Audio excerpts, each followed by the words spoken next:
कलिकालानले दग्धान् जीवान् स्त्रातुं समुद्यतः राजचन्द्रैर्सुधासिन्धुर्नमस्तस्मै स्मराम्यहम्। नमो दुर्वाररागादि वैरिवारनिवारिणे अर्हते योगिनाथाय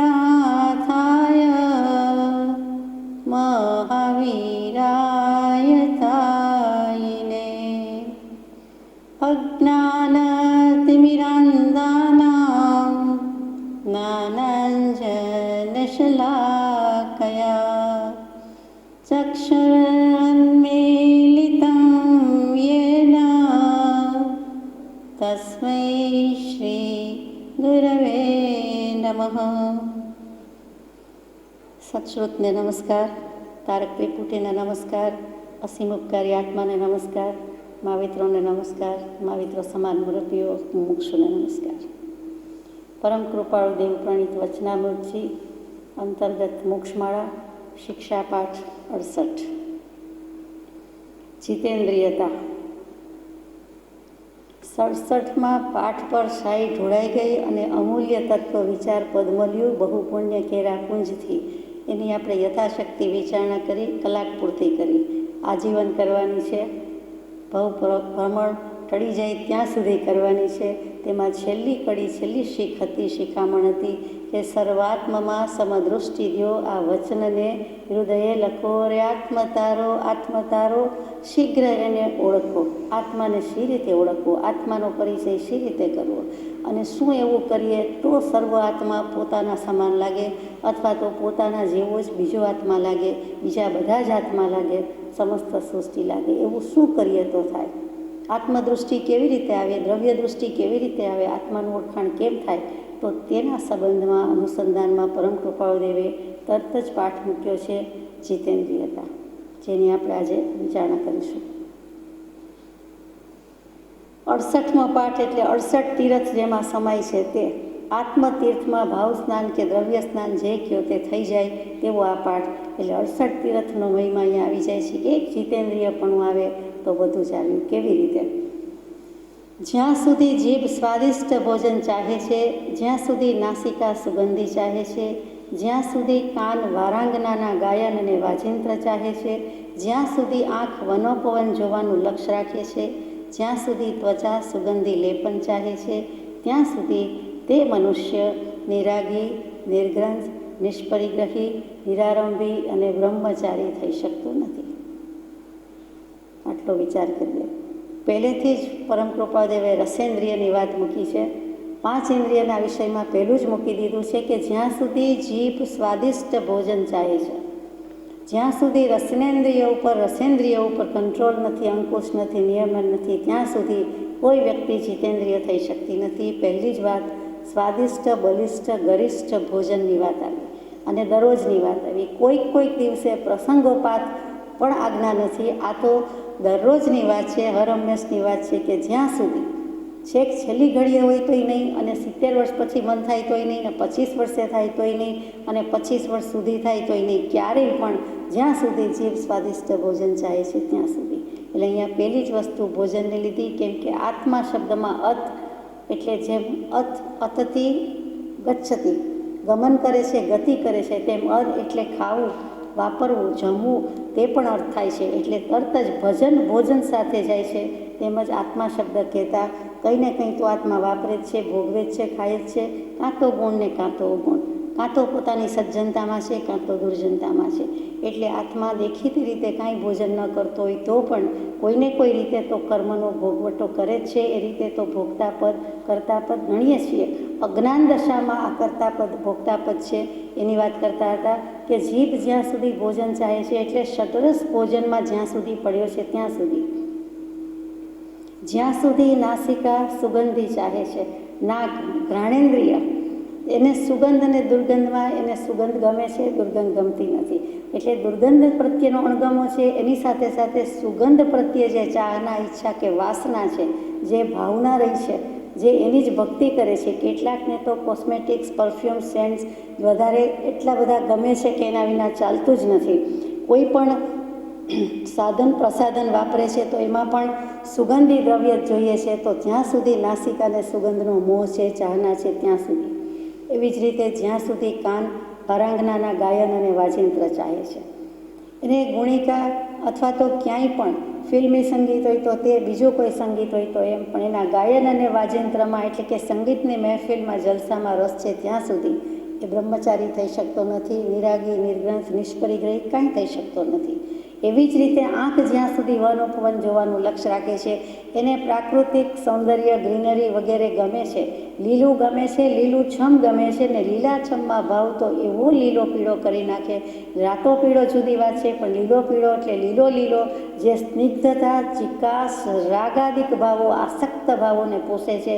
તો તેને તો ત્યાં તે વખતે આયુષ્યનો બંધ થતો હોય તો જન્મવું પણ પડે છે. એ ઘાસ કેવું સરસ છે એમ કહેતા, જો તે વખતે આયુષ્યની તલવાર માથા પર લટકી રહી છે, એ જ વખતે બંધ થતો હોય તો એ ઘાસમાં રહેલા કોઈ પણ જીવજંતુ રૂપે પણ જન્મવું પડે છે. તો એવું કરવા જેવું નથી.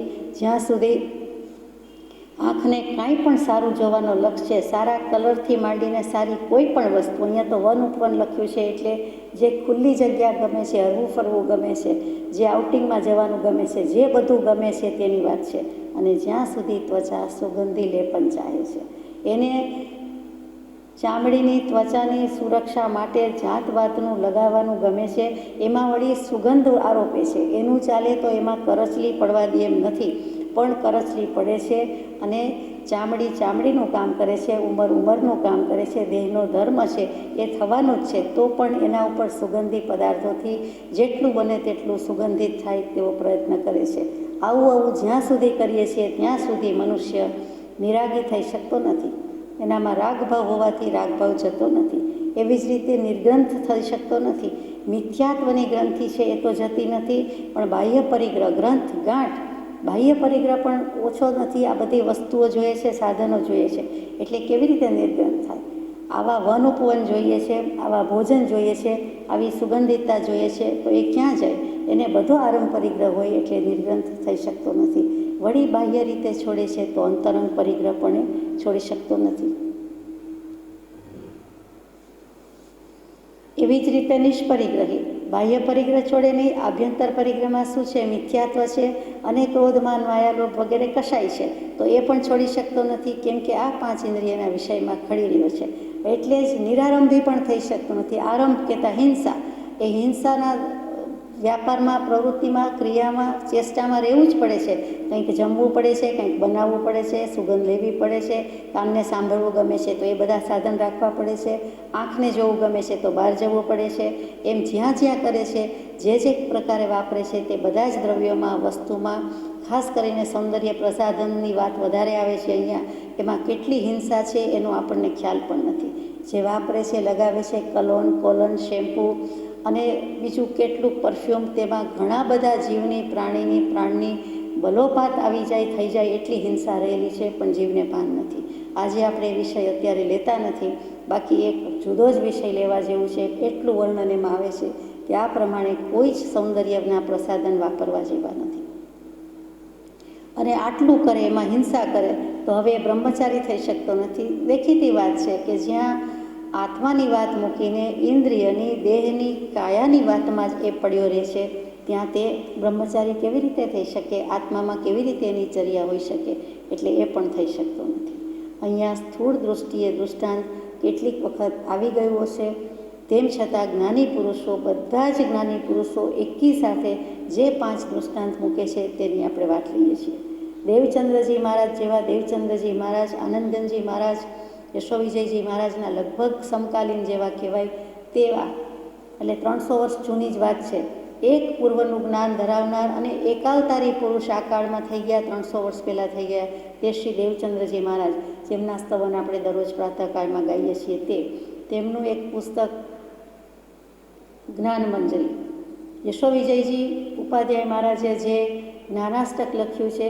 એવી રીતે એ જ જ્ઞાનાષ્ટક ઉપર ટીકા કરી છે અને પછી જ્ઞાનમંજરી લખ્યું છે તેની વાત કરીએ. એમાં એક સુંદર વાત આવે છે. કુરંગ માતંગ પતંગ ભૃંગ મીન હતા પંચ વિરેવ પંચ એક પ્રમાણિષ્ય કથમ નહલય સેવતે પંચ વિરેવ પંચ. પહેલું જ શું મૂક્યું? કરી, કુરંગ. કુરંગ એટલે ત્યાં હરણ મૂક્યું. પછી માતંગ એટલે હાથી મૂક્યો, પતંગ એટલે પતંગિયો મૂક્યું, ભૃંગ એટલે ભ્રમરો મૂક્યો અને મીન એટલે માછલો મૂક્યો. આ 5 ઇન્દ્રિયના વિષય ધીમેકથી 5 પ્રાણીના દૃષ્ટાંતથી લઈ દીધા છે. ગુજરાતીમાં બોલીએ.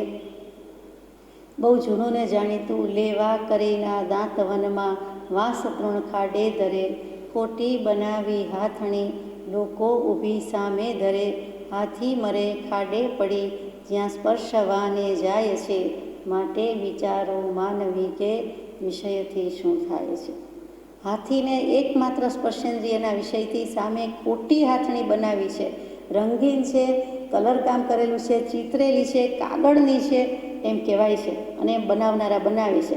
પણ એવી વસ્તુમાં એને એટલું તાદાત્મ્ય સદાય જાય છે કે સાચી જ હાથણી છે અને એની પાસે જવા જાય છે ત્યાં મોટો ખાડો, હાથી તરત જ પડી જાય, સમાઈ જાય, ઊંડો ઉતરી જાય, પકડાઈ જાય અને પછી એને છેવટે પ્રાણ ગુમાવવાનો વારો આવે છે. તો એ રીતે હાથી પકડે છે કે હાથણીનું દૃષ્ટાંત મૂક્યું કે એક સ્પર્શેન્દ્રિયના વિષયથી જ્યાં ખાડે પડીને પ્રાણ ત્યાગી દે છે. એવું જ બીજું દૃષ્ટાંત મૂક્યું છે.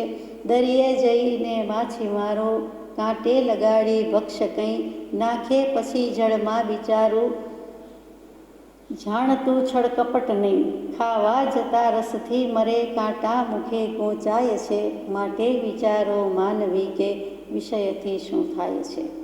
પાણીમાં રહેલું માછલું પોતાને કંઈક ખોરાક આવ્યો એટલે તરત જ રસથી, રસનેન્દ્રિય, અને એમાં પણ ભોજન, ભૂખ લાગે જુદી વાત છે, પછી વળી રસથી જે ભાવતા ભોજન મળ્યા, આજે તો આટો મળ્યો, લોટ મળ્યો, એવું કંઈક માછલીને થાય છે. ને માછીમારો કાંટાની આજુબાજુ એવા બધા લોટનું આખું પડ કરીને મૂકે છે અને સૌથી વધારે એને આટામાં રસ પડે છે એટલે ત્યાં રસથી મરી જાય છે કે આજે તો સારું ભાવતું ભોજન છે ને ત્યાં જ કાંટા મોઢામાં ખૂંચી જાય છે અને પ્રાણ ગુમાવી દે છે. એટલે મનુષ્યો તો છળકપટ કરે છે પણ બિચારા પાણીમાં રહેલા માછલાને ખબર નથી, અને ખબર નથી એમ છતાં બીજાના અનુભવે જુએ છે તો પણ રસેન્દ્રિય મારી નાખે છે. તે કેવું છે? મનુષ્યોને પણ રસેન્દ્રિય છેક સુધી મરતા સુધી સતાવે છે, તપાવે છે. એના ઉપરનો જેટલો વિજય હશે તેટલું જ એ આત્માની બાબતમાં આગળ વિજય કરી શકશે. જ્ઞાની પુરુષોએ એકી અવાજે આ એક ઇન્દ્રિય ઉપર એટલો ભાર મૂક્યો છે. એકને જીતતા 5 ઇન્દ્રિય જીતી જવાય છે. એથી આગળ જઈએ તો ભ્રમરાનું દૃષ્ટાંત મૂક્યું. કમળનો છોડ, સંસારથી તદ્દન નિર્લેપ રહેવાની આજ્ઞા. તે કમળની જેમ રહેવું, સંસારમાં રહેવું છતાં કમળ જેમ અલિપ્ત અનાસક્ત છે તેવી રીતે એ જ કમળમાં ભમરો જાય છે. એ તો સુગંધથી જાય છે, લેપાઈથી જાય છે. રાત્રિર્ગમિષ્યતિ ભવિષ્યતિ સુપ્રભાતમ ભાસ્વાન ઉદ્દેશ્યતિ હસિષ્યતિ પંકજશ્રી. આ સવારથી સાંજ સુધી રસ ચૂસતા ચૂસતા બીજે ન જતા ત્યાં ને ત્યાં એ પડ્યો રહ્યો અને એમાં સૂર્યાસ્ત થઈ ગયો, રાત પડી ગઈ તો કે કંઈ વાંધો નહીં, સવાર પડશે અને કમળ ખીલશે, ખુલી જશે પાંદડી, એટલે હું તો પાછો અત્યારે સેફ છું, સલામત છું, વિડાઈ ગયો છું, સવારે ઉડી જઈશ અને નવેસરથી મારી યાત્રા શરૂ થશે, દિવસ ઉગશે એટલે બધું થઈ જશે એમ વિચાર કરે છે. ઇત્તમ વિચાર હતી કોષ અગતે દ્વિરેફ. એ કમળના કોષમાં રહેલો ભમરો, દ્વિરેફ ભમરો આમ વિચાર કરી રહ્યો છે. ત્યાં શું થાય છે? હા હંત હંત નલિનીમ ગજ ઉચ્ચહાર. નલિની કમળનો છોડ હાથીરાજે આવીને, ગજરાજે આવીને સૂંઢથી ઉખેડી નાખ્યો. એટલે કમળ પણ ગયું અને કમળમાં રહેલો ભમરો એ પણ વિડાઈ ગયો. કમળની પાંદડીમાં વિડાઈ ગયો, પ્રાણ ગુમાવી દીધા. એકમાત્ર ઘ્રાણેન્દ્રિય સુગંધ લેવા આવેલો ભમરો એમાં પુરાઈ રહ્યો.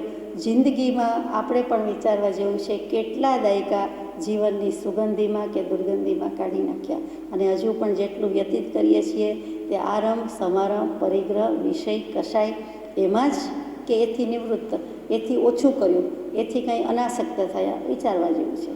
ત્યાર પછીનો દૃષ્ટાંત મૂકે છે તે પતંગ એટલે પતંગિયાની વાત છે.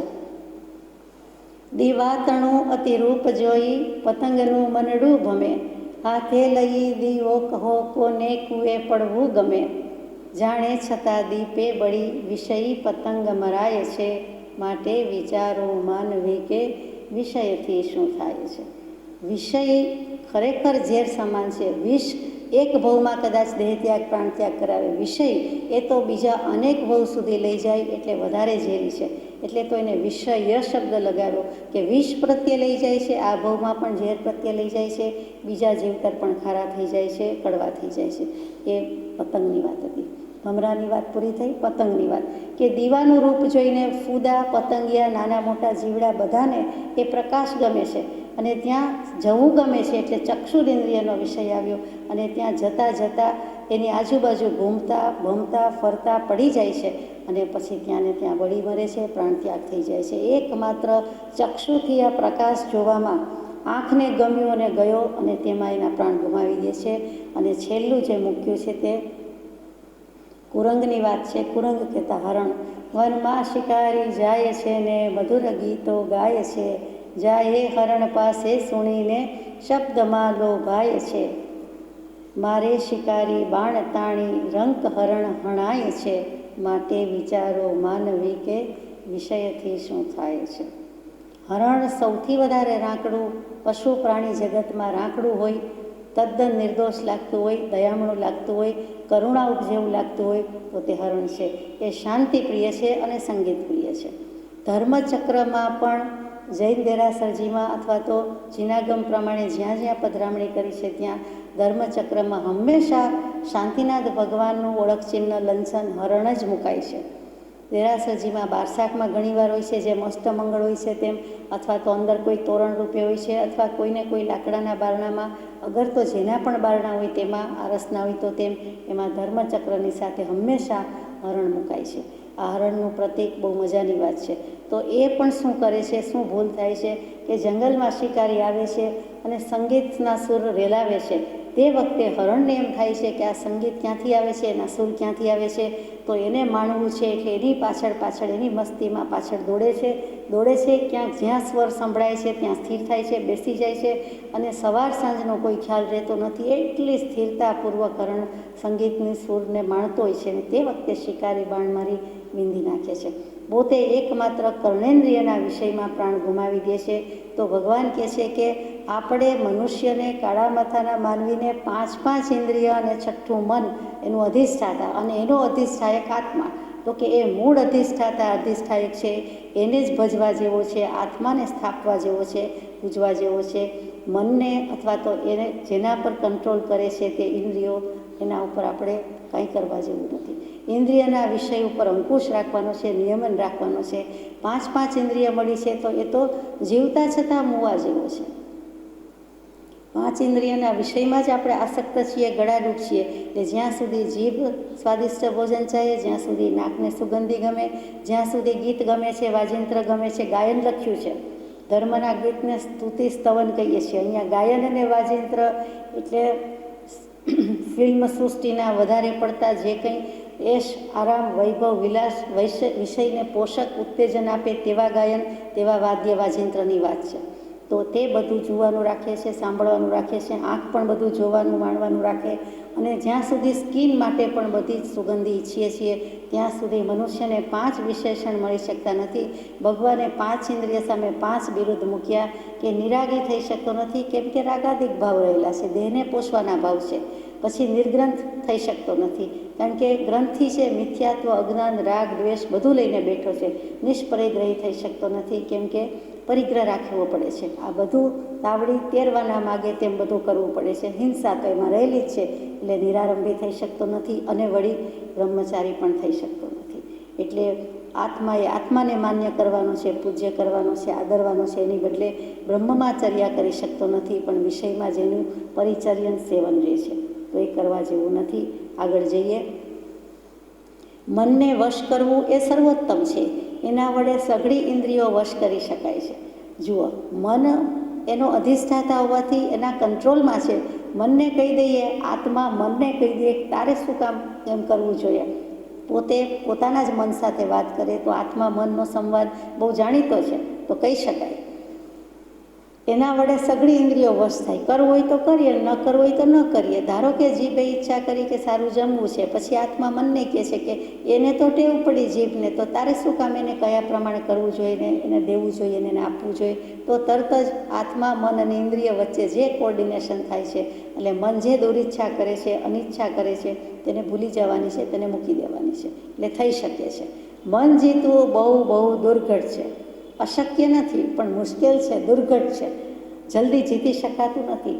એક સમયમાં અસંખ્યાતા યોજન ચાલનાર અશ્વ તે મન છે. મનને ઘોડાભાઈ કહી દીધા અશ્વ.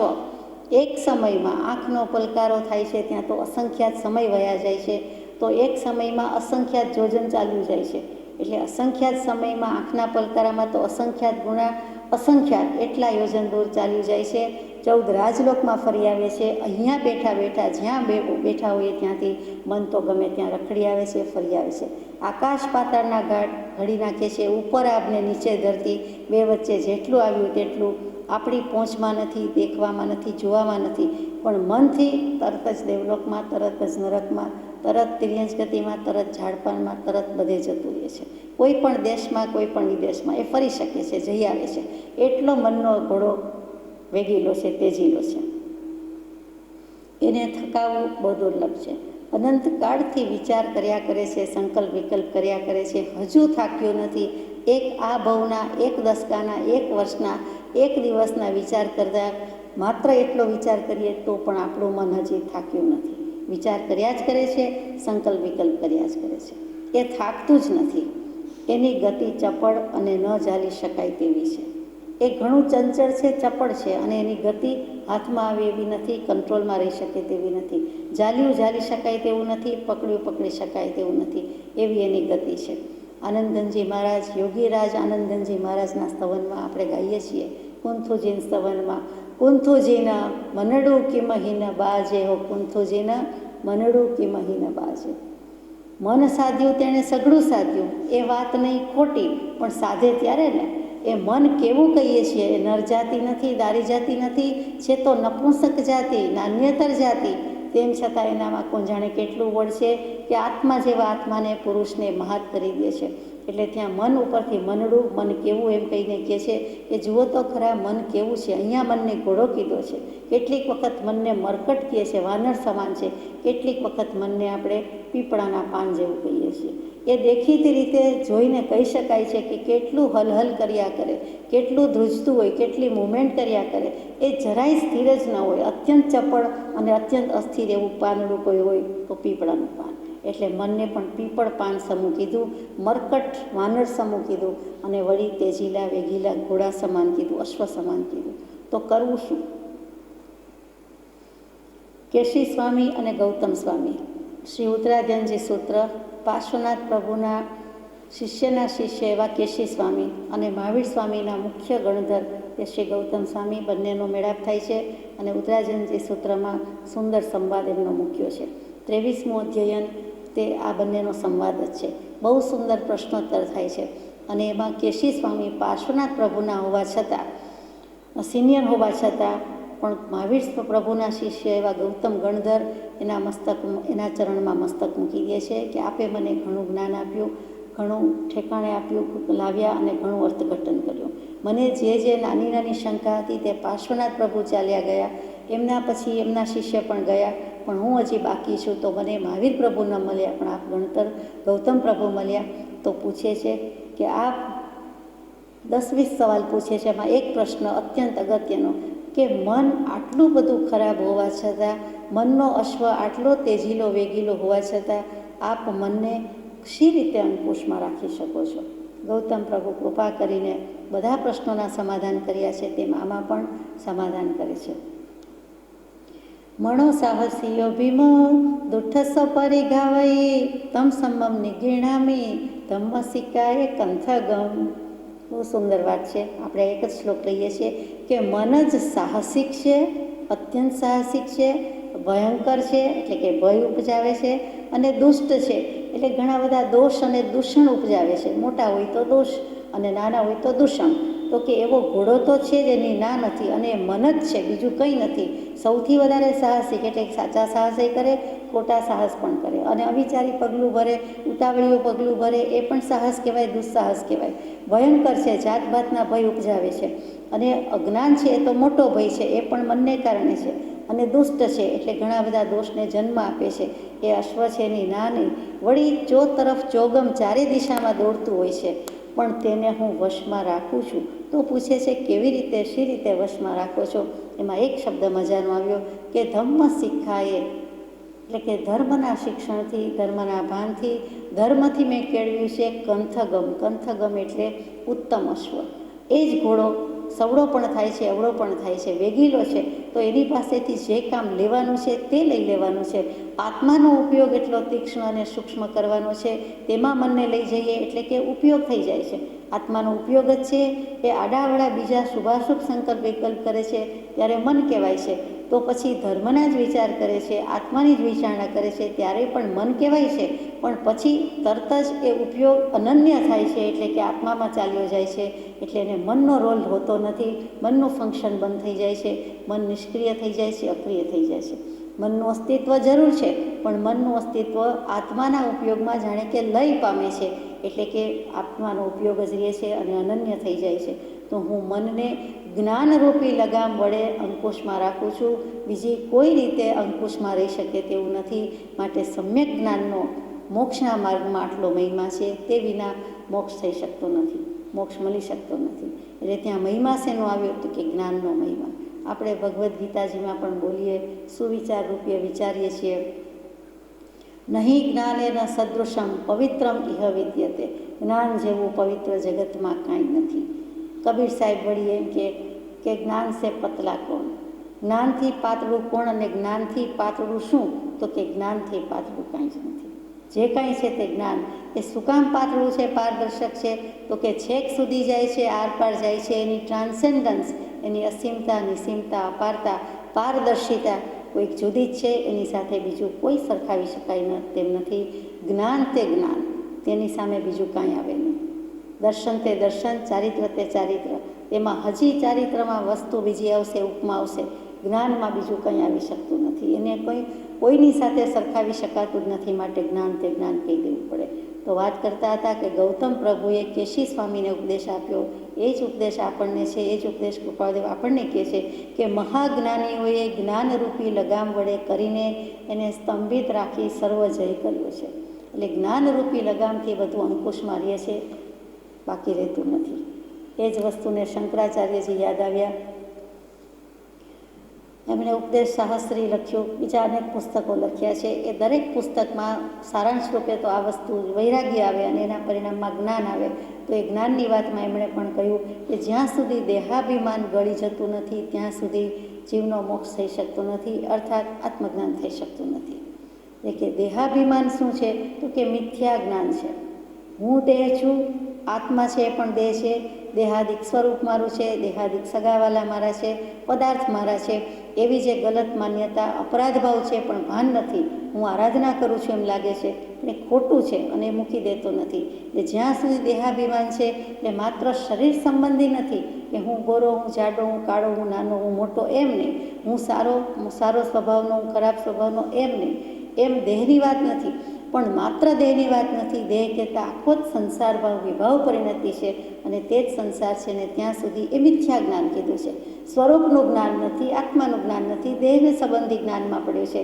એનું જ નામ દેહાભિમાન. એ મોટામાં મોટો એક પ્રતિબંધ, છતાં પોતાના હાથમાં છે, પોતે છોડી શકે છે. લોક સંબંધી પ્રતિબંધ, સ્વજન સંબંધી પ્રતિબંધ છોડવામાં કદાચ ગલા તલા કરે, એ એલફેલ થાય, અથવા કોઈક શું બોલશે લોકસંજ્ઞા એને કદાચ ભડકાવે, પણ દેહાભિમાનની સંજ્ઞા એવી છે, પ્રતિબંધ એવો છે, પોતાના હાથમાં છે. પોતાને કરવું હોય તો કરે, ન કરવું હોય તો ન કરે. એટલે ત્યાં શંકરાચાર્યજીએ પણ કીધું કે દેહાભિમાન મિથ્યા જ્ઞાન, અને એને જ જ્ઞાન કરવાનું છે, જ્ઞાનમાં પલટાવવાનું છે. એટલે માન્યતા મૂકી દેવાની છે. જે ખોટું માનવું છે કે મન કરે છે, તો મન શું છે? મનનું સ્વરૂપ સમજે એટલે ઉપયોગનું સ્વરૂપ સમજે, ઉપયોગનું સ્વરૂપ સમજે એટલે આત્માનું સ્વરૂપ સમજે, અને એ સ્વરૂપ સમજ્યા વિના તો આજ સુધી આપણે અનંત દુઃખમાં રહ્યા છીએ. ઉત્તરાધનજી સૂત્રમાં નમિરાજ મહર્ષિએ શક્રેન્દ્ર પ્રત્યે એમ કહ્યું કે 10 લાખ સુભટને જીતનાર કંઈક પડ્યા છે, પરંતુ સ્વ આત્માને જીતનારા બહુ દુર્લભ છે અને તે 10 લાખ સુભટને જીતનાર કરતાં અત્યુત્તમ છે. ફરીથી ઉત્તરાધનજી સૂત્રની જ વાત આવી. અંતિમ દેશના છે પ્રભુ મહાવીરની, અને તેના એક અધ્યયનમાં, મોટે ભાગે 9મા અધ્યયનમાં મૂકેલું છે કે 10 લાખ સુભટ એટલે શું? જેવા નકર તેવા 1 નંબરના યોદ્ધા, પહેલા નંબરના સૈનિક, એ 10 લાખને જીતી શકાય છે. અને એ પણ હાથેથી યુદ્ધ કરવાનો જમાનો હતો ત્યારે પણ. અત્યારે તો બરાબર 10 લાખ શું કે 10 અબજ પણ એકસાથે નાશ પામી જાય, એમ નહીં. 10 લાખ સામે શસ્ત્રથી, અસ્ત્રથી, તલવારબાજીથી હરાવી શકાય એમ છે. એક યોદ્ધો 10 લાખને જીતી શકે એમ છે, હરાવી શકે એમ છે. પરંતુ એક વ્યક્તિ પોતાના આત્માને જીતવી બહુ દુર્લભ છે. એ જીતી શકતો નથી, અને કરે તો તે જ ઉત્તમ છે, અત્યુત્તમ છે, અતિ ઉત્તમ છે. કરવા જેવું તો પોતાના આત્માને જીતવો તે છે.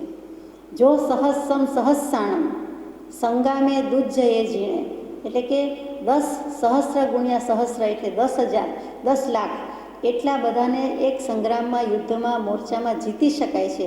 એ ગમ ઝીણે જ અપાણમ, પણ જો એક આત્માને જીતે તો એ સસે પરમો જવો. એવો તો કોઈક જ વિરલો હોય છે કે જે આવી રીતે આત્માને જીતી લે છે. એક આત્માને જીતતા બધું જીતાય છે. એ જ ઉત્તરાધનજી સૂત્રમાં આગળ એમ આવે છે કે એગે જીયા જીયા પંચ, પંચ જીએ જીયા દસ, દસહા હું ઝીણિતાણમ સર્વ સત્તુ ઝીણામહમ. એક આત્મા જીતતા બધું જીતાય છે. કેવી રીતે જીતાય? આપણને રસ છે. એક જીતતા એગે જીયા, જીએ પંચ, એક જીતતા 5 જીતાય, 5 જીતતા બીજા 4 જીતાય, એટલે કુલ 10 જીતાઈ ગયા. એક આત્માને જીતે તો 5 ઇન્દ્રિય ઉપર વિજય મેળવ્યો, 5 ઇન્દ્રિય ઉપર વિજય મેળવ્યો એટલે 4 કશાય ઉપર વિજય મેળવ્યો, 4 કશાય પર વિજય મેળવ્યો એટલે છેલ્લું બાકી રહ્યું તે મન પર વિજય મેળવ્યો. 5 ઇન્દ્રિય, 4 કશાય અને 10મું મન. આ 10 ઉપર એક આત્માને જીતતા બધું થાય છે. આત્માને જીતવો એટલે બીજું કાંઈ નથી, ઉપયોગ પર જીત. ઉપયોગ આત્માનો છે, અને આત્માનો ઉપયોગ જ્યારે વિચારવાનું, મનન કરવાનું કામ કરે ત્યારે જ તે મન કહેવાય છે. અને મન જીતે તો આત્મા જીતે, આત્મા જીતે તો મન જીતે. એટલે પોતાનો ઉપયોગ અન્યત્ર ન જવા દે, નિદ્રા પ્રમાદમાં ન જવા દે, બીજી 5 ઇન્દ્રિયના બાહુપાશમાં ન આવી જાય, એને જકડી ન રાખે, એને પકડી ન રાખે, તો પોતે બાવળિયાને બાદ ભેળીને કહે પ્રભુશ્રીજીના બોધ પ્રમાણે કે મને છોડાવો, કોઈ છોડાવો, તો પ્રભુશ્રીજી કહે તારા હાથમાં છે, તું છોડી દે. એટલે બાવળીઓ જ્યાં છે ત્યાં છે, તું છૂટો છે અને તું છૂટો થઈ શકે છે. પહેલો તો સ્થિર છે, જળ છે, ત્યાં ત્યાં રહેવાનો છે. તું તારા મનને સ્થિર કર, મક્કમ કર, દૃઢ કર. સાદી ભાષામાં મનને ઢીલું ન મૂકવું અને મનને વેલું ન મૂકવું, બંનેમાં બધું કહી દીધું જ્ઞાની પુરુષે. તો અહીંયા મન જીતવાની વાત આવી, આત્મા જીતવાની વાત આવી. હજુ આગળ જઈએ. મન જ સર્વ ઉપાધિની જન્મદાતા ભૂમિકા છે. મન જ બંધ અને મોક્ષનું કારણ છે. મન જ સર્વ સંસારની મોહિની રૂપ છે. એ વશ છતાં આત્મ સ્વરૂપને પામવું લેશ માત્ર દુર્લભ નથી.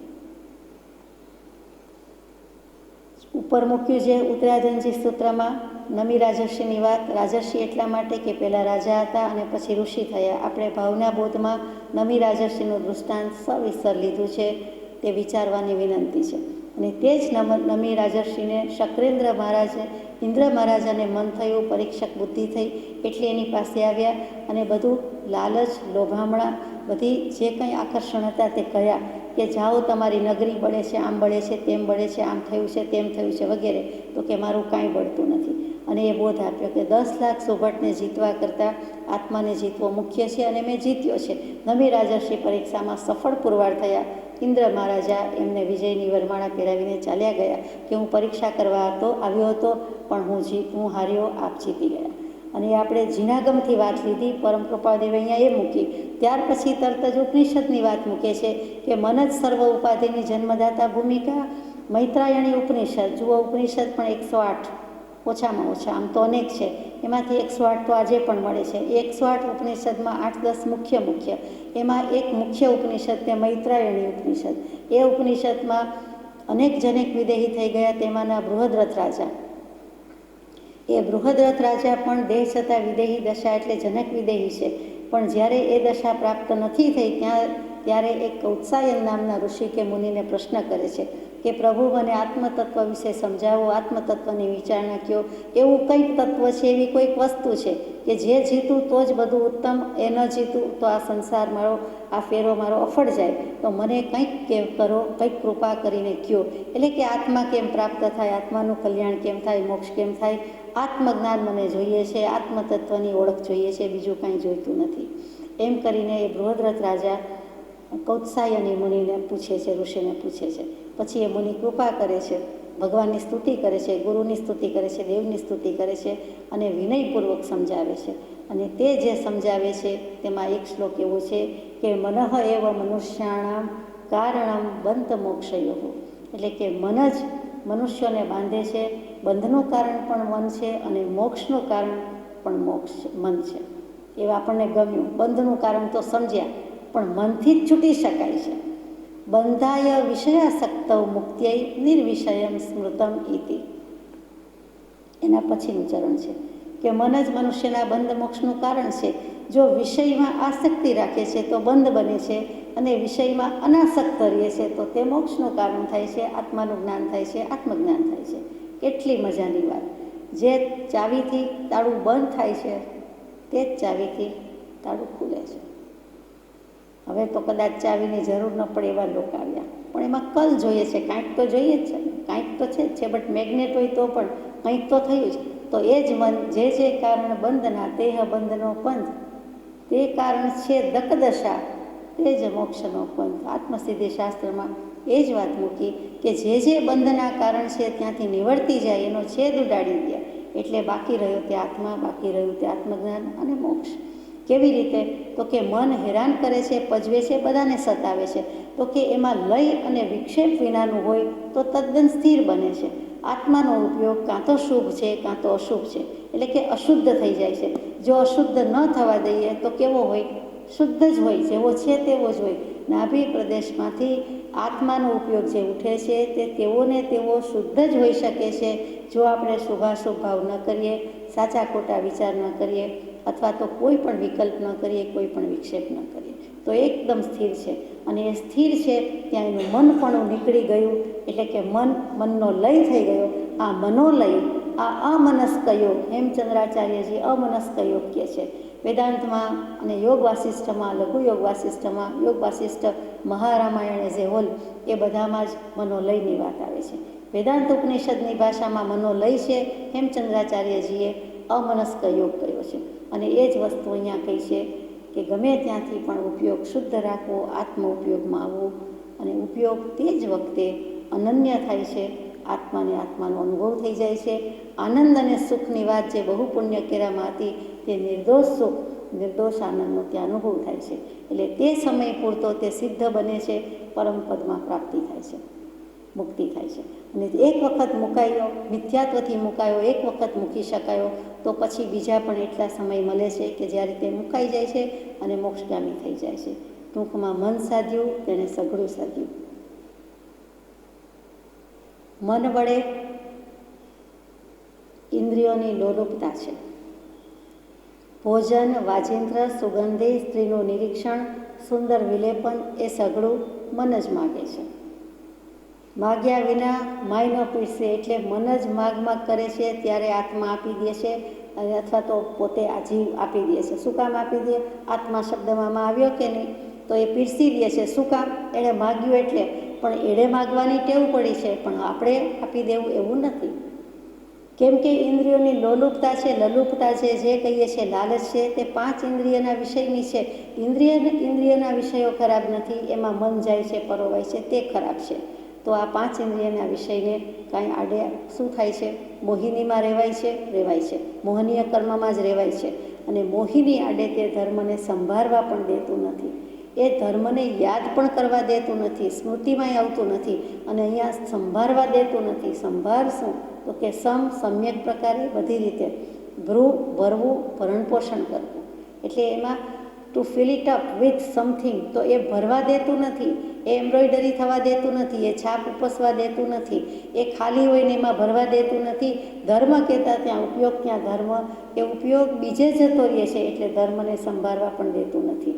ધર્મ યાદ આવતો નથી એમ લખ્યું નથી, પણ સંભાળવું એટલે યાદ રાખવું એ ખરું, પણ યાદ આવવું ખરું એના કરતાં વધારે શું છે કે માનો કે આત્માને આત્મા યાદ છે પણ એમાં ઉપયોગ નથી, એટલે એનાથી જે પોષણ મળવું જોઈએ, ભરી દેવું જોઈએ તે બાકી રહી જાય છે અને સંભાળ્યા પછી સાવધાન થવા દેતું નથી. એટલે ફરીથી વાત આવી ઉપયોગની કે ધારો કે યાદ છે, સંભાળ્યું કે હું આત્મા છું, મારે આ કરવા યોગ્ય નથી, પણ મન થઈ જાય છે આ પાંચ ઇન્દ્રિયના વિષયમાં, આવું જ ગમે, આવું જ ફાવે, આવું હોય તો વધારે ગમે, આ વિના નહીં ચાલે, એવા જે કંઈ ભાવ, ત્યાં સાવધાની નથી, લક્ષ્ય ચૂકી જાય છે, ઉપયોગ ચૂકી જાય છે. એટલે ત્યાં સાવધાન થવા દેતું નથી. સાવધાન, હોશિયાર, એ જ અહીંયા કીધું છે. જે કસરતમાં બતાવે છે, વ્યાયામમાં બતાવે છે, તે જ મોક્ષ માર્ગના વ્યાયામમાં, પરમાર્થના વ્યાયામમાં પણ આ જ કસરત છે કે હોશિયાર, સાવધાન. હે બહિરાત્મા, હે આત્મન, બહિરાત્મ દશાને ભૂલી જા. તારી પાસે જે હોય તે અત્યારે સ્ટેચ્યુ, બી સ્ટેચ્યુ, અત્યારે સ્ટેચ્યુ થઈ જા, સ્થિર થઈ જા, કાયાથી થઈ જા, પાંચ ઇન્દ્રિયથી થઈ જા અને મનથી થઈ જા. તો ત્યાં ને ત્યાં તું નથિંગ બટ સેલ્ફ, આત્મા, આત્માને આત્મા જ રહીશ, બીજું કાંઈ તને અડી નડી શકશે નહીં. અવ્યાબાદ સુખનો તું અનુભવ કરીશ. સાવધાન થયા પછી પતિતતા કરવામાં પ્રવૃત્ત લાગુ થાય છે. માનો કે જરાક વાર હોશિયાર થવા ગયો, હજી થયો ન થયો, કાંઈક પગ સ્થિર થાય, એમ મન સ્થિર થાય, ડગુમગું છે એમાંથી જરાક સ્થિરતા ભણી આવે છે, ત્યાં તો તરત જ પડી જાય છે પતિત કરવામાં. જેમ સ્થિરતા રહેતી નથી બાળકની ને પગ લડખડાય છે, ડગુમગું થઈ જાય છે, તેમ જ આત્માનો ઉપયોગ તરત જ અસ્થિરતાને ભજે છે, હલબલી જાય છે, ખડબડી જાય છે. એટલે કાંઈ લાગવું પડતું નથી. અસ્થિરતા લાગુ પડી ગઈ, સ્થિરતા ચાલી જાય છે. એમાં નથી ફાવતું ત્યારે સાવધાનીમાં કંઈ ન્યૂનતા પહોંચાડે છે. માનો કે તદ્દન ઉખડી ગયો નથી, તદ્દન અસ્થિર થયો નથી, તો સ્થિર જરાક વાર થયો તો ત્યાં ન્યૂનતા પહોંચાડે છે. એટલે એનું સ્થિરતામાં જે દશામાં જે કંઈ શક્તિ હતી, બળ હતું, એમાં ખામી લાવી દે છે, ન્યૂનતા પહોંચાડી દે છે, કમી આવી જાય છે, કચાશ આવી જાય છે, ઉતાવળ થઈ જાય છે. જેઓ એ ન્યૂનતા પણ ન પામતા અડગ રહીને મન જીતે છે, તે સર્વસિદ્ધિને પામે છે. માનો કે તે વખતે કોઈ અડગ રહી જાય છે અને કાંઈ સ્થિર જ રહી જાય છે, કાંઈ ડગી જતા નથી, હલબલી જતા નથી, તો તે ત્યાં તેણે મન જીત્યું. મન જીત્યું એટલે ઉપયોગ જીત્યો. ઉપયોગ તો હતો જ, પણ ઉપયોગની શુદ્ધિ જાળવી રાખી, એને અશુદ્ધ થવા ન દીધો, શુભ અશુભમાં જવા ન દીધો. ત્યાં તે સર્વસિદ્ધિને પામે છે. સર્વસિદ્ધિ એટલે કે દુનિયા આખી જીતવા નીકળ્યા છીએ, આત્મસિદ્ધિને પામે છે. એક આત્મસિદ્ધિ કહેતા સર્વસિદ્ધિ સમાય છે. એટલા માટે તો શાસ્ત્રનું નામ કૃપાળદેવે શ્રી આત્મસિદ્ધિ શાસ્ત્ર લખ્યું. પોતે આત્મા છે અને એને સાબિત કરી દેવાનો છે, અનુભવી લેવાનો છે, આસ્વાદી લેવાનો છે, એનું અસ્તિત્વ પુરવાર કરી દેવું, તેનું નામ આત્મસિદ્ધિ. તો અહીંયા મન જીતી જતા સર્વસિદ્ધિને પામે છે. કેટલી સુંદર વાત કહી દીધી. આ ઉપયોગની જ વાત છે, મનની સ્થિરતાની જ વાત છે. આ એક પાઠ સમજાઈ જાય, આ એક પેરેગ્રાફ, આ 2-3 લીટી સમજાઈ જાય તો અનંતકાળથી જે નથી કર્યું તે આ ભવે આ ક્ષણે સમજાઈ જાય. પણ આપણને ન જાણે લાંબો જ રસ્તો ગમે છે, બીજું બધું જ કરવું છે, આ કરવું નથી, મન જીતવું નથી, ઉપયોગની વાત સમજવી નથી, જીત મેળવવી નથી. મન અકસ્માત કોઈકથી જ જીતી શકાય છે, અકસ્માત કોઈકથી જીતી શકાય છે, બાકી તો જીતી શકનારા હોય છે, પણ અકસ્માત એની મેળે કોઈક વખત થઈ જશે એમ નહીં તો અભ્યાસ કરીને જ જીતાય છે. પ્રેક્ટિસ મેક્સ એ મેન પરફેક્ટ. પહેલાં એક સમય માટે પણ આવે, પહેલાં વાંચે, વિચારે, સાંભળે, શ્રવણ કરે, ગ્રહણ કરે, બુદ્ધિપૂર્વકનું ગ્રહણ કરે, નિધિધ્યાસન કરે, છાપ બેસે, પછી એને સ્વીકાર થાય અને તો સાચો સ્વીકાર છે. સાચું ગ્રહણ ત્યારે છે, એને ગરજ લાગવી જોઈએ તો છે. જિજ્ઞાસા હોય તો પકડાય, જિજ્ઞાસા હોય તો વિવેક આવે, અને વિવેક આવે તો પછી આ સંપરિણતિ અથવા તો ઉપયોગનું ભાન થાય. એ અભ્યાસ નિર્ગ્રંથતામાં બહુ થઈ શકે છે. ઘર છોડી દીધું હોય, ઘર બહાર છોડી દીધું હોય, ગુફાવાસ હોય, વનવાસ હોય, સર્વસંગ પરિત્યાગ હોય, તો નિર્ગ્રંથતામાં આ અભ્યાસ થઈ શકે છે એમ લખ્યું છે. મુનિ દશામાં, એકાંત દશામાં થઈ શકતું હશે, બાકી તો ત્યાં પણ સંગભાવ છે એટલે થઈ શકતું નથી. બીજી વ્યક્તિ હોય છે, બીજો ભાવ છે, બીજો સંસાર પાછો શરૂ થાય છે. માનો કે એકલા છે તો પણ પોતાના ક્રોધ, માન, માયા, લોભ, કશાય વગેરે દુર્જન તો ભેગા ને ભેગા છે. એટલે જ્યાં સુધી ઉપયોગ પર જીત નથી, એટલે ઉપયોગ તો છે જ, પણ સમ્યક થયો નથી, સ્થિર થયો નથી, ત્યાં સુધી ગુફા હોય તો પણ કાંઈ કલ્યાણ થઈ શકતું નથી. વનવાસ હોય, વાનપ્રસ્થ હોય, સંન્યસ્ત હોય તો પણ કલ્યાણ થઈ શકતું નથી, કેમ કે દેહાભિમાન તો ગયું નથી, એટલે કે ઉપયોગ સ્થિર થયો નથી, સમ્યક થયો નથી. એટલે મન પહેલાં ગમે ત્યાં એક વખત પણ જીતી લેશે, એક સમય 10 સમય, 1 સેકન્ડ 10 સેકન્ડ જીતી લેશે તો જ આગળ વધી શકે, બાકી થઈ શકતું નથી. અને મન જીતવું એટલે 5 ઇન્દ્રિયો ઉપર કંટ્રોલ હોવું, એનું સ્વરૂપ ઓળખીને એના ઉપર જીત મેળવવી, તે મન ઉપર જીત મેળવવાની છે. છતાં ગૃહસ્થાશ્રમે સામાન્ય પરિચય કરવા માગીએ તે તેનો મુખ્ય માર્ગ આ છે કે તે જે દુરિચ્છા કરે તેને ભૂલી જવી. મન જે કંઈ માગે, ઈચ્છા અનિચ્છા આડીઅવડી કરે તો બની શકે એવી હોય તો કોઈક આપણે એને પાળી પોષીને મોટી કરીએ કે ચાલો ભૂખ લાગી છે જમાડી દીધું, પણ બીજી ઈચ્છા કરે કે આ જ જમવું છે, આવું જ જમવું છે, તો એ દુરિચ્છા કહેવાય અને એને ભૂલાવાઈ દેવી. તેમ કરવું નહીં. તે જ્યારે શબ્દ સ્પર્શ આદિ વિલાસ ઈચ્છે ત્યારે આપવા નહીં. 5 ઇન્દ્રિયના વિષય વિલાસ જ્યારે ઈચ્છે છે ત્યારે આપવા જેવા નથી. ટૂંકામાં આપણે એથી દોરાવવું નહીં, પણ આપણે એને દોરવું. આમાં કૃપાળદેવે લખ્યું છે. ટૂંકમાં, સંક્ષિપ્તમાં આટલો જ સાર મૂક્યો કે આપણે એનાથી દોરાવાનું નથી, આપણે એને દોરી જવાની છે. નેતા આપણે છીએ, માતા આપણે છીએ, આત્મા આપણે છીએ, આપણે માલિક છીએ, આપણે અધિકારી છીએ, આપણે સ્વામી છીએ. 5 ઇન્દ્રિય કાયા, જીભ, નાક, આંખ, કાન તો આપણા સેવક છે. આપણે શેઠ છીએ, શ્રેષ્ઠ છીએ, આત્મા છીએ. પેલું શરીર છે, શરીરની ઇન્દ્રિયો છે, સાધન છે, એના ગુલામ આપણે નથી, આપણા એ ગુલામ છે. આપણે કહીએ તેમ કરે, આપણો આત્મા કહીએ તેમ કરે, આપણા ભાવ બગાડવા હોય તો બગાડીએ, ન બગાડવા હોય તો ન બગાડીએ. એને તો ટેવ પડી એટલા માટે એને આપવું જરાય જરૂર નહીં. એને બેસાડી દેવાય, ઠપકો આપીને બેસાડી દેવાય, ઠમઠોરીને શાંત કરી દેવાય, પણ એના કીધે આપણે કરવાનું નથી. મોક્ષ માર્ગમાં જીતેન્દ્રિયતા વિના સર્વ પ્રકારની ઉપાધિ ઊભી જ રહી છે. આ મોક્ષ માર્ગ છે જેવી તેવી વાત નથી, એમાં જે કાંઈ છે તે જીતેન્દ્રિયતા નથી એટલે સર્વ પ્રકારની ઉપાધિ છે. એટલે ફરી ફરીને 5 ઇન્દ્રિયના વિષયની જ વાત આવી કે એના ઉપર જ ભાર છે. જુઓ શું થાય છે તો કે જીતેન્દ્રિયતા વિના સર્વ પ્રકારની ઉપાધિ છે જ. આધિવ્યાધિ ઉપાધિમાં ઉપાધિ જ છે ને આ બધી 5 ઇન્દ્રિયને કારણે. ત્યાગ પણ ન ત્યાગ્યા જેવો થાય છે, ત્યાગે ન ત્યાગ્યા જેવો થાય છે. એટલે ત્યાગ કરો તો પણ ત્યાગ કર્યા જેવું નથી. ત્યાગની વ્યાખ્યા કૃપાળદેવની કેવી છે કે આત્મ પરિણામનો અન્ય પદાર્થથી તાદાત્મ્ય અધ્યાસ નિવડતો તેને શ્રીજીન ત્યાગ કહે છે. તો પોતાના પરિણામ તરત જ હલબલી જાય, ખળબળી જાય, વિક્ષિપ્ત થઈ જાય, એટલે એ તો કરવા જેવું નથી અને ત્યાગ કીધો નથી. જો પોતે તેમાં તાદાત્મ્ય અધ્યાસ ન વર્તાવે, આઈડેન્ટિટી સાધી લે છે, બીજા મય થઈ જાય છે. ટોપી જુએ તો ટોપીવાળો આત્મા, ઘડિયાળ જુએ તો ઘડિયાળ જેવો આત્મા, શીંગડું જુએ તો શીંગડું અને આત્મા એક હોય એટલો તદાકાર તલ્લીન થઈ જાય. કોઈ પણ વસ્તુ જુએ તો તેના મય થઈ જાય. તો જે તન્મય, તદાકાર, તદ્રુપ, એથી પણ વિશેષ કૃપાળદેવે શબ્દ યોજ્યો તાદાત્મ્ય. તે જ હું આત્મા એમ થઈ જાય છે. તેનું નામ તાદાત્મ્ય અધ્યાસ. એટલે એના જેવો જ હું, સામે વસ્તુ પડી છે તે વસ્તુ છે, જળ છે, અને હું તો ચેતન છું, પદાર્થ છું. બંને પદાર્થ છે પણ હું ચેતનવંતો છું ને જળ છે. એ જળ મને શું કરી શકે? જળ કેમ મારા ભાવ પલટાવી શકે? એવો ભાવ થવો જોઈએ. એની બદલે એ જળમય થઈ જાય છે. જે જોયું છે એક વૃક્ષ લીલુંછમ જોઈએ તો તે મય જીવ થઈ જાય છે. તો ત્યાં પોતાની આઈડેન્ટિટી, આત્માની આઈડેન્ટિટી ગુમાવી દીધી અને તરત જ તેના જેવું પોતાનો આત્મા હોય એવું થઈ જાય છે. જાણે કે એક છત્રી રાજ કરી જાય છે. જે વસ્તુ ગમી, જે વસ્તુ જોઈ એનું જ જાણે ધ્યાન ધરતા હોય તેવું કરી નાખે છે. તો આત્માને એ વસ્તુ જાણે એક થઈ ગઈ, એટલો તાદાત્મ્ય અધ્યાસ, એટલી સજ્જડતા આવી જાય છે, એ કરવા જેવું નથી. ત્યાગ પણ ન ત્યાગ્યા જેવો થાય છે અને લોક લજ્જાએ તેને સેવવો પડે છે. પછી લઈ લીધો હોય તો શરમે ભરમે ગમે તેમ કરીને પણ રહેવું પડે છે. એ કરવા જેવું નથી. લોકલજ્જાથી સેવો એને ત્યાગ કોઈએ કહ્યો પણ નથી. એ બાહ્ય ત્યાગ જરૂર છે પણ અંતર ત્યાગ નથી, અંતર પરિણતિ ઉપર લક્ષ નથી. માટે અભ્યાસે કરીને પણ મનને જીતીને સ્વાધીનતામાં લઈ અવશ્ય આત્મહિત કરવું. એટલે ગમે ત્યાંથી પણ અભ્યાસ કરવાનો છે, પ્રેક્ટિસ કરવાની છે. શેની? તો કે મનની જીતની.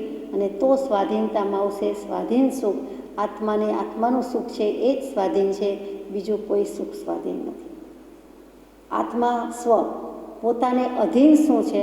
તો કે પોતાને અધીન પોતાનો આત્મા જ હોઈ શકે, પોતાનો ઉપયોગ જ હોઈ શકે, અને તો જ એને સ્વભાવ સુખની સ્થિતિનું હોઈ શકે, બાકી ન હોઈ શકે.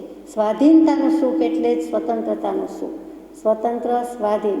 હું સ્વતંત્ર, નિશ્ચલ, નિષ્કામ, જ્ઞાતા દ્રષ્ટા આત્મરામ. હું કોણ છું માં આપણે વિચાર કરતા હતા. ત્યાં હું એટલે હને રસ્વ ઉ, માથે મીંડું. હિન્દીમાં અને દીર્ઘ ઉ થાય, બરોબર? હું એટલે છું, અને સ્વતંત્ર છું. હું નિશ્ચલ છું એટલે સ્થિર છું. નિષ્કામ છું એટલે નિસ્પૃહ છું. કોઈ ઈચ્છા નથી. 3 કાળમાં 3 લોકમાં કોઈ ઈચ્છા નહીં. ઈચ્છાનું તણકલું માત્ર નથી. પછી શું ગ્રહણ કરે? કાંઈ એવો ભાવ જ નથી, કોઈ અપેક્ષા જ નથી, આકાંક્ષા જ નથી. તો એ ઈચ્છા રહિતતા, અને ત્યાં સુખ છે. હું સ્વતંત્ર, નિશ્ચલ, નિષ્કામ, જ્ઞાતા, વસ્તુને જોનારો છું, જાણનારો છું, દ્રષ્ટા જોનારો છું, અને આત્મરામ છું. આપણે મસ્ત રામ કહીએ છીએ તેમ આપણી મસ્તીમાં આત્મા એક મોટી ચીજ છે, અને એ જ મસ્ત છે. એની મસ્તીમાં રહી જાય તો એના જેવો કોઈ મસ્ત રામ નથી, એના જેવો કોઈ આત્મરામ નથી. રામચંદ્રજી એક જ નથી થઈ ગયા. દશરથ નંદન રામજી એ રામચંદ્રજી બરોબર છે. આત્મરામ આપણે પણ રામ છીએ. એટલે રામ જેને જેને આત્મા છે એ બધા આત્મરામ છે.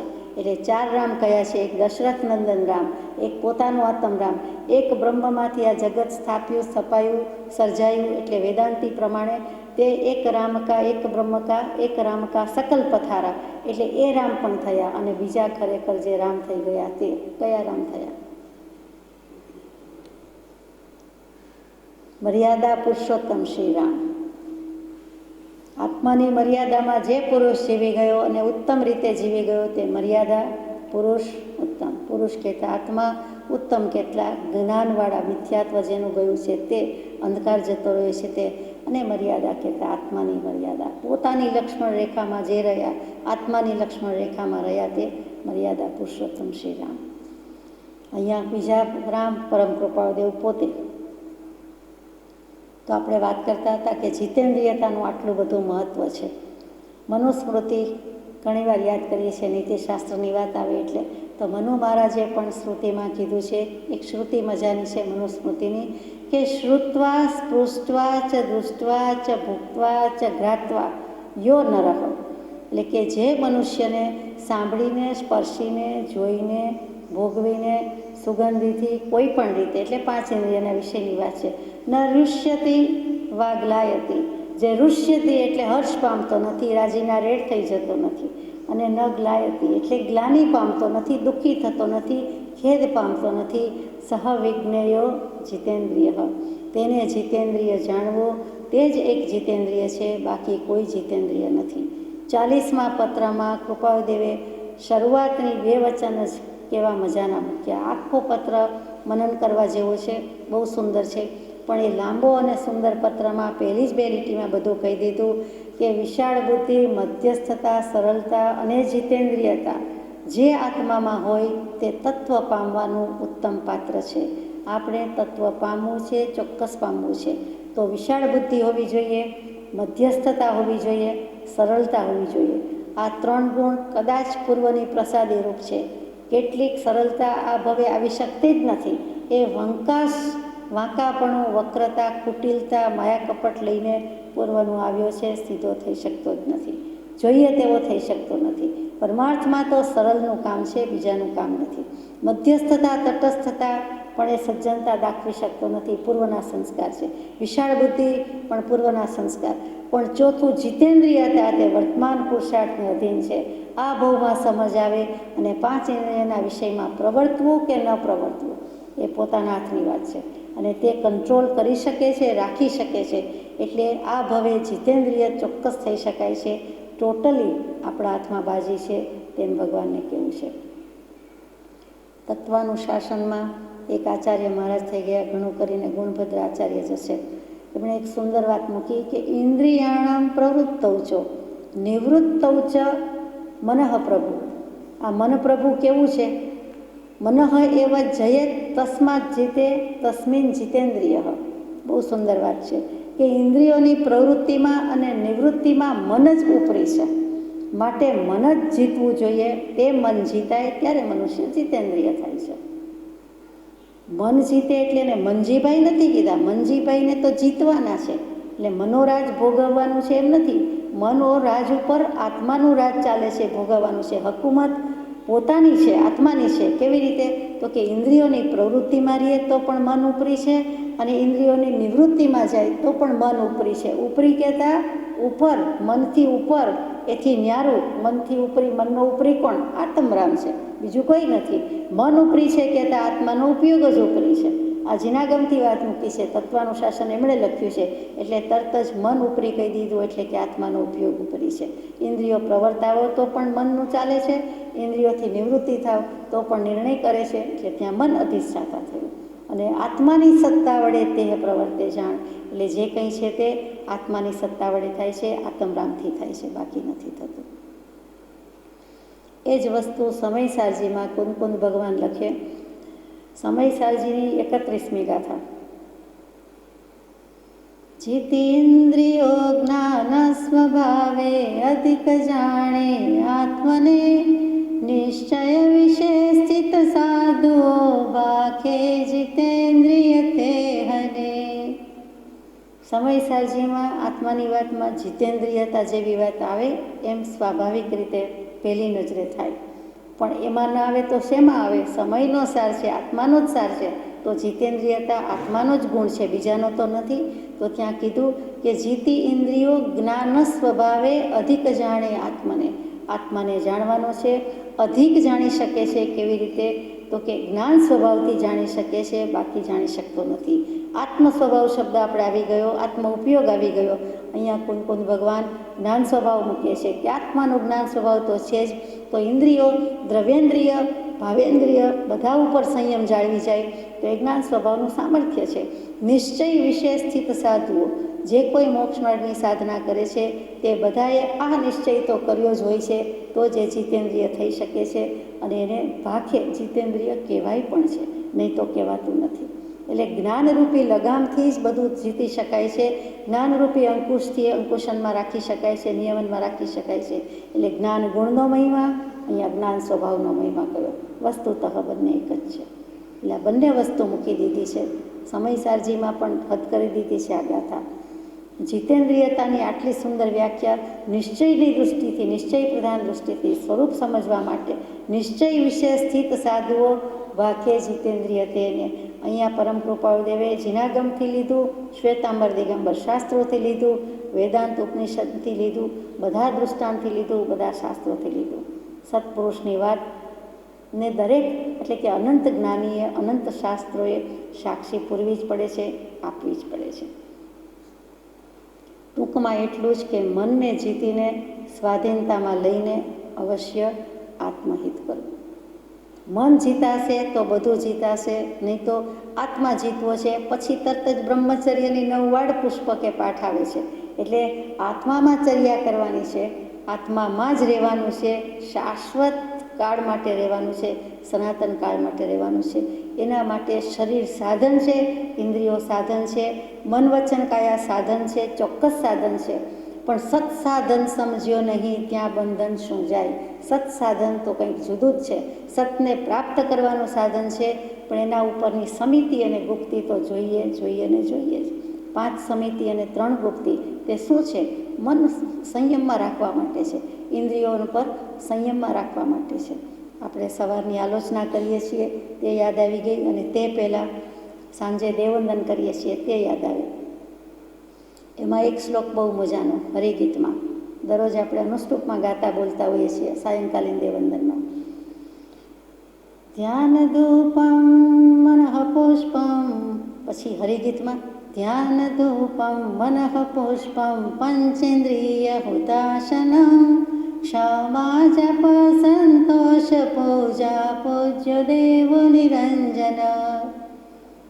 ત્યાં સુંદર વાત કહી દીધી કે ધ્યાનરૂપી ધૂપ કરું છું, મનરૂપી પુષ્પ અર્પણ કરું છું, અને પંચેન્દ્રિયની હુતાશની કરું છું. 5 ઇન્દ્રિયના વિષયની હુતાશની એટલે હોળી કરી નાખું છું. થોડા દિવસ પહેલાં જ હોળી ગઈ.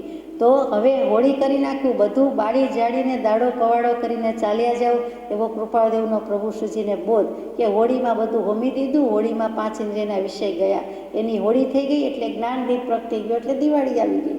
એટલે તરત જ ધ્યાનરૂપી ધૂપ, મનરૂપી પુષ્પ, પંચેન્દ્રિયની હોળી અને ક્ષમાનો જાપ, સંતોષની પૂજા, પૂજ્ય દેવો નિરંજન.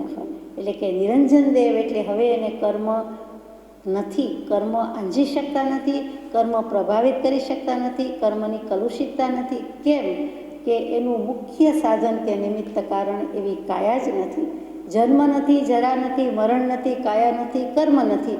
એવા નિરંજન પરમાત્મા એટલે કે સિદ્ધ પરમાત્મા અનંત અનંત આત્મિક સુખની લહેરમાં બિરાજી રહ્યા છે. તો તે દશાની પ્રાપ્તિ માટે પ્રાતઃકાળની આલોચના સાથે સમાપન કરીએ.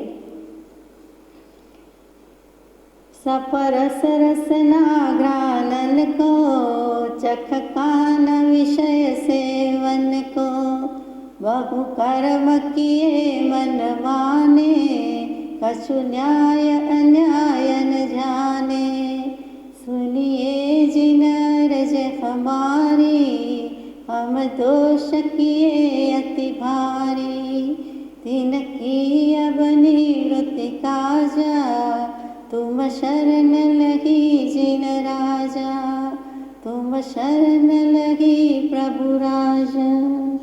સજાત્મ સ્વરૂપ પરમ